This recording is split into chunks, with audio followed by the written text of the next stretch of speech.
काय ते वाचलेलं नाही, कारण का मी काल दिल्लीमध्ये होते. काल दिल्लीमध्ये ऑल पार्टी मीटिंग होती आणि ऑल पार्टी मीटिंग नंतर इन्कम टॅक्सचा जो नवीन कायदा येतोय त्याची मीटिंग काल होती. त्याच्यामुळे काल माझा दिवस सगळा हा इन्कम टॅक्सची मीटिंग, सिलेक्ट कमिटी होती भारत सरकारची, आणि ऑल पार्टी मीटिंग या युद्धाची. काल रात्री उशिरापर्यंत त्याच कामात मी व्यस्त होते. मी आणि रात्री उशिरा पुण्याला आले, आज सकाळी लवकर उठून मी साताऱ्याला आले. त्याच्यामुळे काय तुम्ही स्टेटमेंट करताय या सगळ्याची माहिती घेऊन सविस्तर तुमच्याशी बोलेन.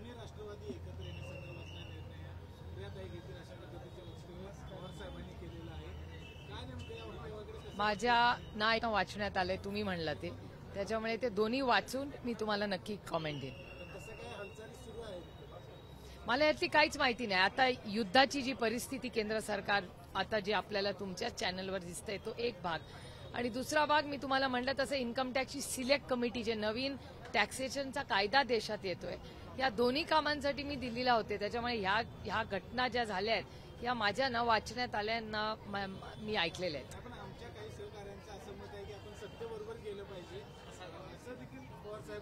जर आदरणीय पवारसाहेब एक गोष्ट बोलले असतील तर त्याच्यानंतर मी कसं त्याच्यावर काय बोलणार.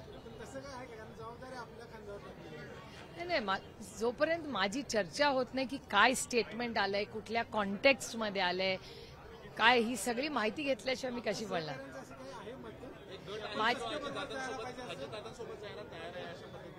मला ह्याची काहीच माहिती नाही, त्याच्यामुळे मी सगळी सविस्तर माहिती घेऊन तुम्हाला नक्की सांगेन.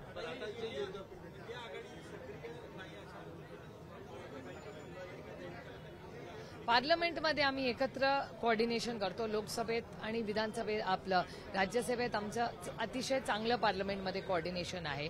काल ही मीटिंग, जेव्हा ऑल पार्टी मीटिंग झाली, आम्ही कोऑर्डिनेशन करून काल एकत्र बोललो आणि आम्ही सगळ्यांचा निर्णय काल इंडिया अलायन्सचा होता की अशा वेळीमध्ये आम्हाला कुठलंही राजकारण करायचं नाही. आम्ही पूर्ण ताकदीने भारत सरकार बरोबर आहे. जो काही निर्णय असेल भारत सरकारचा तो एक भारतीय आणि जबाबदार विरोधी पक्ष म्हणून आम्ही सगळे पूर्ण ताकदीने भारत सरकार बरोबर आहोत.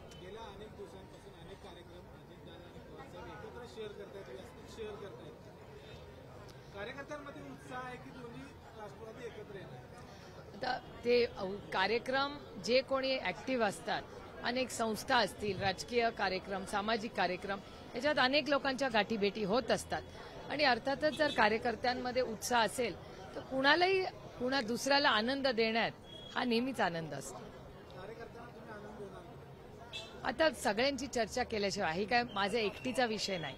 एखाद्या संघटनेत जेव्हा आपण काम करतो तेव्हा पहिलं आदरणीय पवारसाहेब कुठल्या कॉन्टेक्स्टमध्ये बोलले, तो इंटरव्ह्यू कुठे त्यांनी दिलाय, या सगळ्याची माहिती घेऊन सगळ्यांची चर्चा केल्याशिवाय मी कशी बोलणार. कारण का हा माझा स्वतःचा वैयक्तिक विषय नाही. एक संघटनेमध्ये जेव्हा आपण काम करतो तेव्हा आपण जेव्हा बोलतो तेव्हा मोजून मापूनच बोललं पाहिजे आणि जबाबदारीनेच बोललं पाहिजे.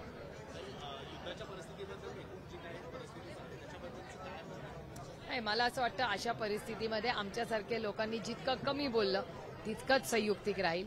जे काय बोलायचं ते ऑफिशियल गव्हर्नमेंट ऑफ इंडियाकडून जे स्टेटमेंट्स येतात, आणि काल ऑल पार्टी मीटिंगमध्ये आम्ही सगळ्यांनीच केंद्र सरकारना पूर्ण ताकदीने, एक जबाबदार भारतीय म्हणून पूर्ण ताकदीने भारत सरकार बरोबर आणि पूर्ण आपले जे फोर्सेस आहेत त्यांच्या लष्कराबरोबर ताकदीने आम्ही आहोत. एबीपी माझा, उघडा डोळे बघा नीट.